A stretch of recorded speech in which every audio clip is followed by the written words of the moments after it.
morning and welcome to day 2 at Big 3 Racing. As you can see, things are already hopping, including Chris. Rick's working on setting up the headers in the car. Yesterday we got the engine installed, transmission bolted up, converter bolted up, rear end setting in there. We got the steering column in and got the blower put on. So today we're going to work on the front end of the car. We're going to do the front suspension, mount some components, and put the accessory drive on the engine. Let's go make some more progress.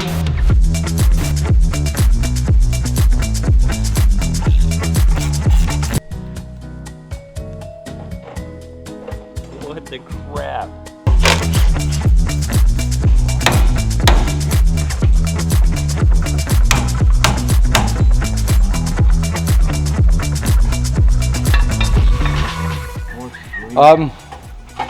We needed the engine in to comfortably take these springs out, but we wanted to make sure the engine fit with this rack, but the rack is now in the way of the control arm coming out. So now we have to take the rack back out. In order to take the rack out, we have to take the headers back off. Well, that one's going to come off anyway, but this one has to come off so we can get the bolts out for the rack, so we can get the bolts out for the lower control arm. Okay, let's come down with it. Normal problems.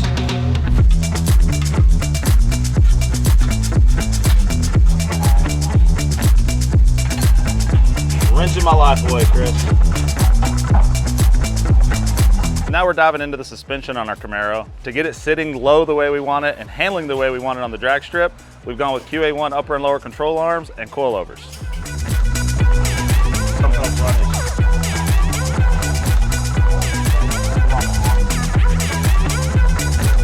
Control arms are in, about to put the coilovers in. So now we're ready to install our QA1 coilovers on the front. These are double adjustable units that feature roller bearings on the preload adjustment. It really allows us to set our ride height and preload on our coil spring. They also feature a double adjustable shock that allows us to dial in compression and rebound when we're on the track.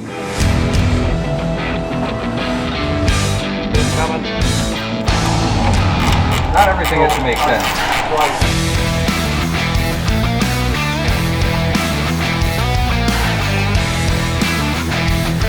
Got 2 tubes to remake. This one I'm already feeling pretty good about. Tack them together. Try again.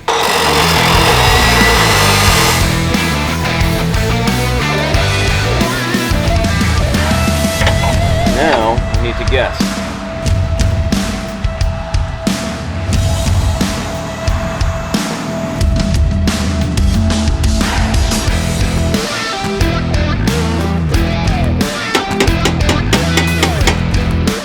Since these headers were designed for a car with a factory-style steering box, when we put the rack and pinion in it, they hit. So header tube number 1 and number 3 had to be moved, so the rack and pinion steering shaft could go right through it. So we cut them out, had to get to a spot where we could weld them again on the header since it was already a pre-built header. Fit them up. Now we're going to go test fit for a final time, make sure it fits, but I feel very confident that it should be good. One thing I didn't do was tack the header together and see if it can actually go in one piece. So now we're going to find out.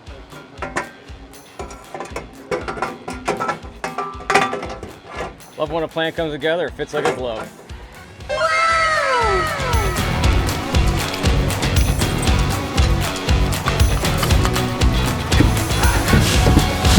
I hear that.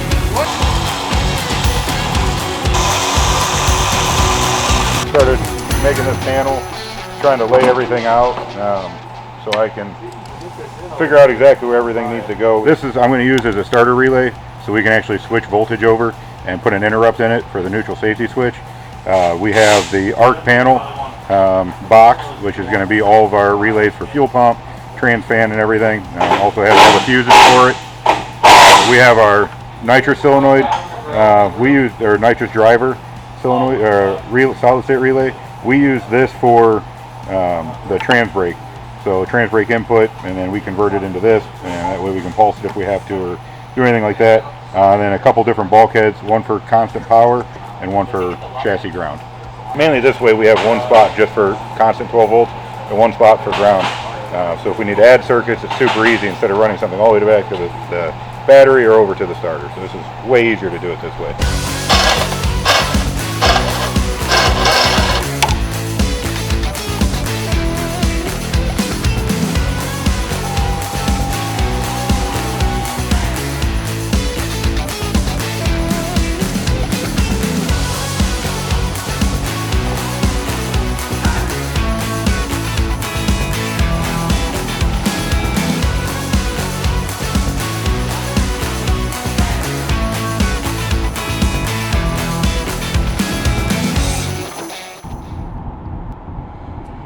Well, we are on a parts run heading to Summit Racing Equipment's worldwide headquarters and flagship store in Talmadge.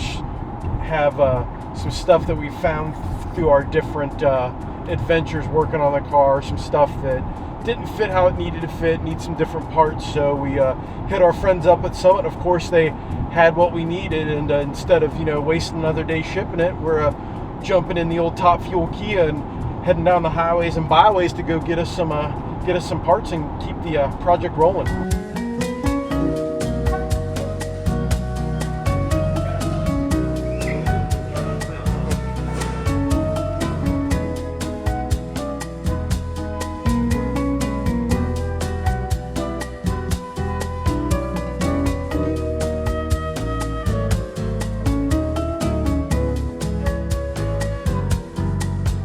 All right, we've secured our parts.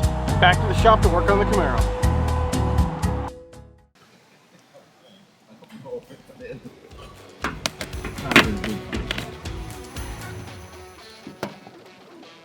Thinking, so mounting the ECU. We're going to keep it up and out of the way for any passengers, and hide the wiring as much as possible, but still be accessible. Yeah, well, yeah, we're trying to get some screws in there right now, and normal fun stuff here. I have to be under here because Chuck's head is physically large and he can't fit. And Bob loves to lay down, Oh so my God. All right, I'm gonna try to hold your hand. My elbow just started hurting. if you need to, it's okay.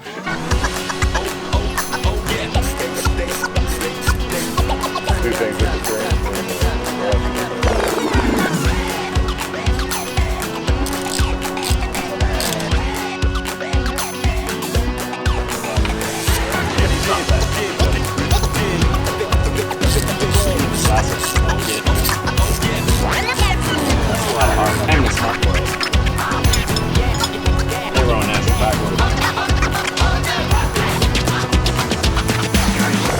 One of the first tasks that we're going to try to accomplish this morning is getting our accessory drive on.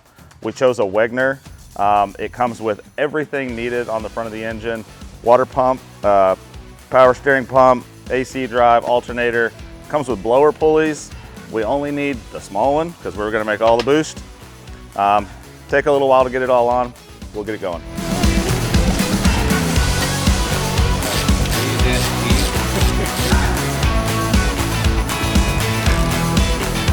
Put the belt on.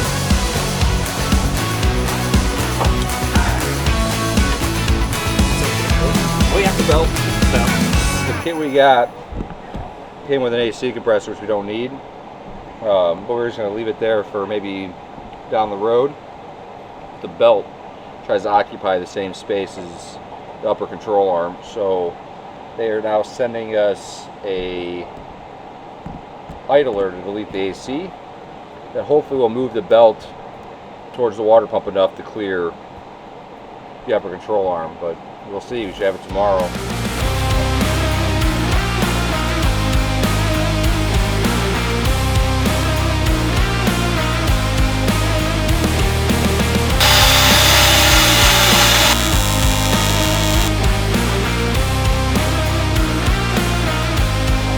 So we're finishing up day 2. We're just about ready to put in the radiator.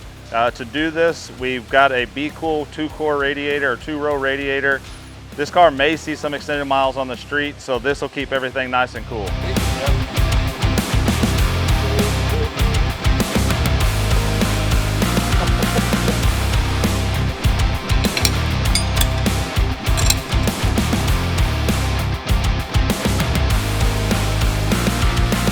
Since our new Stranger End came with factory purchase for a 67 to 69 Camaro, we need to call up Caltrax and get these adapter plates, which is like a shim spacer, and it gives it a locating hole to locate it in the leaf spring, as well as new brackets to go on the bottom of the rear end to support the Caltrax. So I'm going to go ahead and fit these, grind some powder coat, and then TIG weld them in.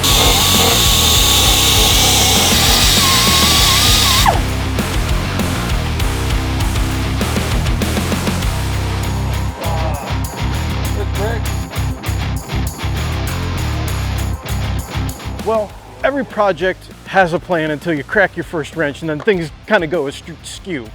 Plan this morning was to start out putting the accessory drive and just keep rolling right along. However, we learned that to get the accessory drive on how we needed it, we needed to finish the front suspension first. So we had to play with the front suspension to get that done. At the same time, while Rick was working on finishing up the header, plus Chuck started whittling away at the wiring. So with a project like this, again, there is no linear path.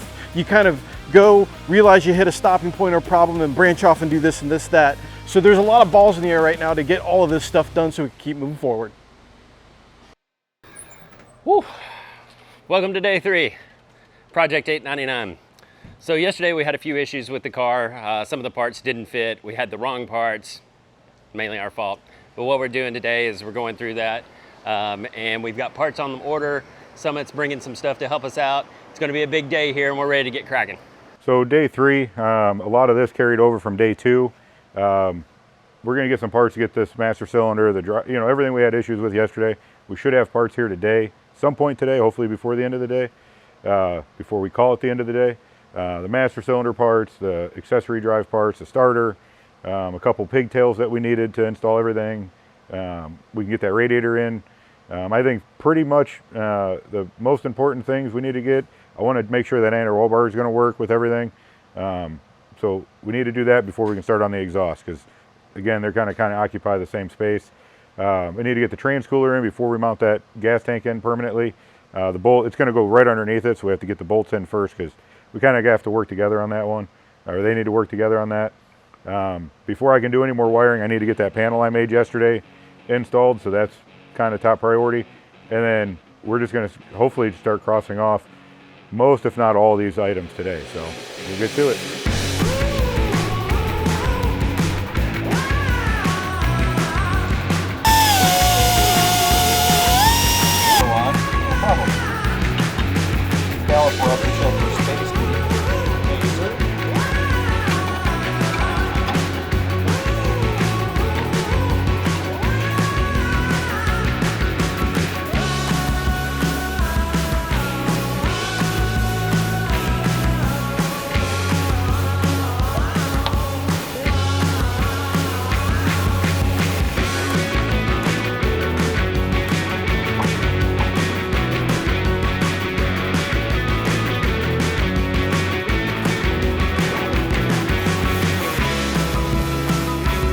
Sometimes when, given the parts availability, we don't have the stuff that we exactly need to work.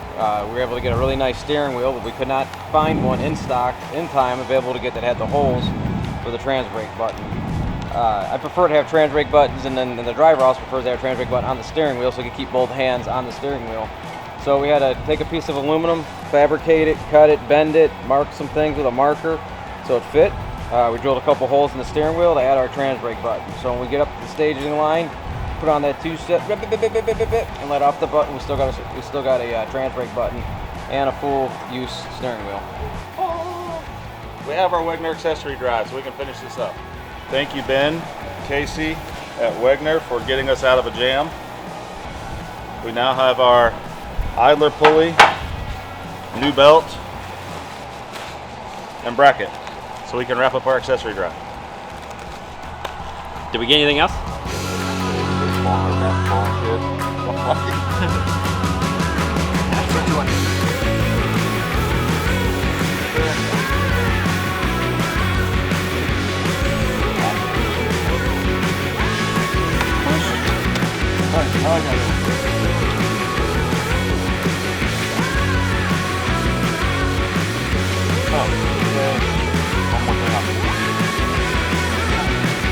We are mounting the transmission cooler, or small radiator is what it looks like.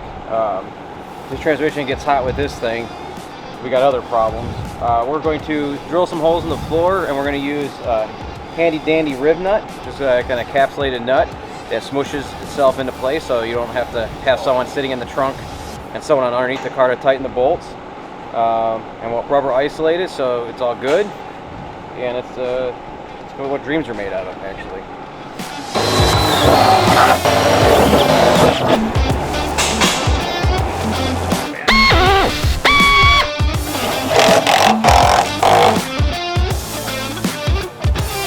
one step closer to having rear end. So it's time to put the shifter in.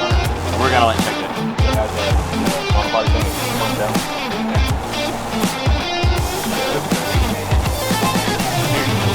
Thank you.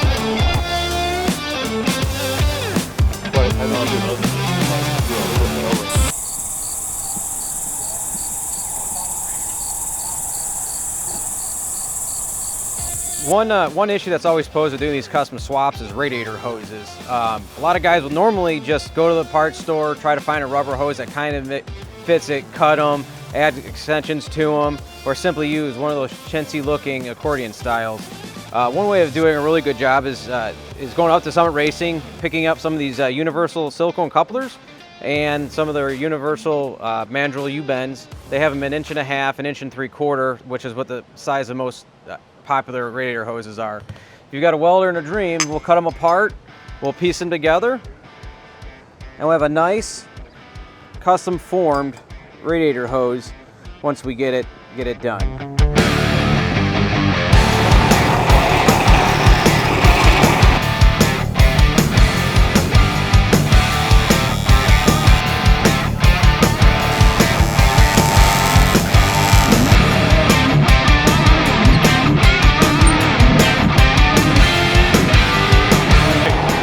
Let's wrap on parts run number 2. We'll see if that'll hold us over for a little while.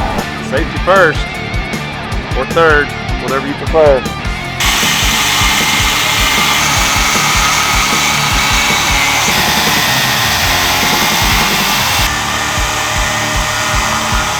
Starter wants to occupy the same space as this part of the block, and we don't need it anymore.